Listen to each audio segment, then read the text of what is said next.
Covering the Northern Bahamas, you're watching the Bahamas Tonight, Northern Edition. Welcome back.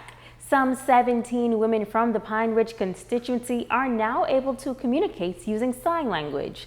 The women graduated on Saturday from Urban Renewal's Sign Language program. Deputy Director of Urban Renewal, Jasmine Darius, congratulated the participants on their accomplishment, adding that it is a very good skill that helps to make a person well-rounded. Learning the skill of sign language can also show the deaf community that they are not forgotten, and they have the same access to communication with the rest of the world as anybody else, that their voices are important and it should not be muted or disregarded. Everyone deserves to have their voices heard, no matter what circumstances or situation. Participant Jillian Storr was the recipient of the Most Outstanding Student Award. She says it was an awesome experience. I have a cousin that's deaf, and I've always wanted to learn sign language to be able to communicate with the deaf. I think it's a really good skill to have. It's another language, and it's difficult, and I'm very appreciative of the teachers that helped us, and they were very patient with us. I would definitely encourage people to join the next time they have it, hopefully next year. And it was an awesome experience. A local summer camp has taken a new approach this year, as their goal is to keep young people engaged in positive activities. In this report, our Jamila Mizik speaks with a young man who is the founder of a chess camp, which he says can teach the campers some essential skills. While some youngsters are playing video games this summer, these young persons are learning the game of chess. Founder of Ahead of the Game Chess Camp, Sean Sorsby, says chess not only teaches focus and concentration, but problem solving and how to think ahead. He says at the end of the camp, the group will travel to California. They get to get the exposure of going to a city. We do college tours. We're going to visit Google this year. So they're going to go to Silicon Valley, see where all these tech companies are, because most of them want to be like engineers, right? And you want to show them, right? You can't just tell young people about their lives. You have to show them what their life could be. So we do that. Then we do a chess tournament, and then we go kick butt at the chess tournament, right? So they come back with a new sense of confidence to know, you know what? I can come from this tiny island and go anywhere in the whole world, and I can compete and I can win. Sorsby, a Chicago native, says kids from Chicago will also have the opportunity to come to Grants Bahama. We'll take both teams, they'll combine together and be like a super chess team. And then we'll be able to go away. We can go to New York again, maybe we can go to China. We can go anywhere, right? And they can compete with anywhere, anybody, all over the world. These young chess players say they enjoy the game and are encouraging others to give it a try. I didn't want it to play chess, but I just had to give it a try. And then after that, I started playing it more, and then I started liking it. I just love the fact that I could play chess, and I go and teach my cousins and my family how to do it. Thanks to me, a lot of my family know how to play chess. Now, Sorsby says in the past they received a lot of corporate sponsorship, but this year, due to financial limitations, there hasn't been as much. He says they've tried other fundraising initiatives, but it isn't enough. What we want people to know is that financial limitations shouldn't stop our children, right? If these children have an opportunity and they're good at what they do and they can get this exposure, I will hope people could really try to support that. Jamila Mizik, ZNS Network News. Jubilee Cathedral's three-day Thriving Encounter Conference set to begin this Wednesday evening. The annual conference aims to address the social ills facing the community and honor men who are doing their part to make a difference. Minister Doyle Burrows and guest speaker Pastor Kyle Maycock say they hope the conference inspires men throughout the island. In the backdrop of how we look at crime and see the amount of young men going before courts and going to jail, our bishop has decided to honor these young men who are thriving, who are working in our community. So we are looking forward to a great, great time with these men.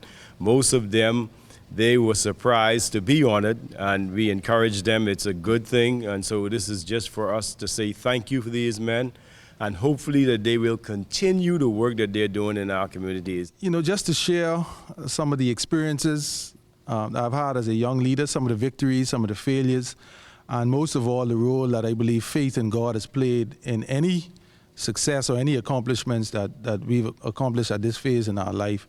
And so I'm excited, I'm privileged, I'm honored. Two of the honorees, Darren Cooper and Benjamin Ferguson Jr., share why they continue to do their part in uplifting others in the community. It's very painful to watch families or know of families that are in need and to turn a deaf ear or a blind eye to it. And so I love to see people happy and to make sure that I could do whatever I can to continue to make sure that there's smiles, especially on the faces of our kids. I love doing what I'm doing as an artist, as a teacher, just to make a difference. However small it may be, however frustrating at times it may be, they know that at the end of the day, someone is going to be touched. And you never know who's watching us, you know, because some people will be coming up to you and be like, I see what you're doing, or there might be a young man or a young girl taking cues from us. And now it is time to ask the doctor.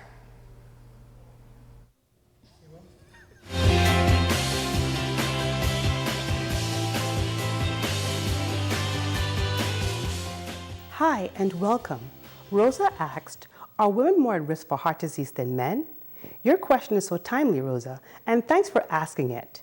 February is recognized as Heart Health Month, and many of us participate in the Go Red for Women campaign promoting heart health for women. Heart disease remains the #1 killer in the Bahamas for both men and women.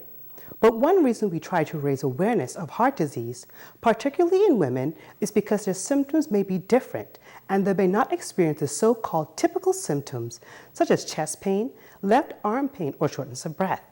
Results from a previous U.S. study by the National Institutes of Health suggest that women often have new or different physical symptoms for as long as a month or even longer before experiencing a heart attack. Surprisingly, 40% of women in the study reported that they had no chest pain during any phase of their heart attack. If you or someone you know is experiencing symptoms of a heart attack, please call 919 or go to the nearest emergency room immediately. I'm Dr. Monique Pratt, and this has been Ask the Doctor.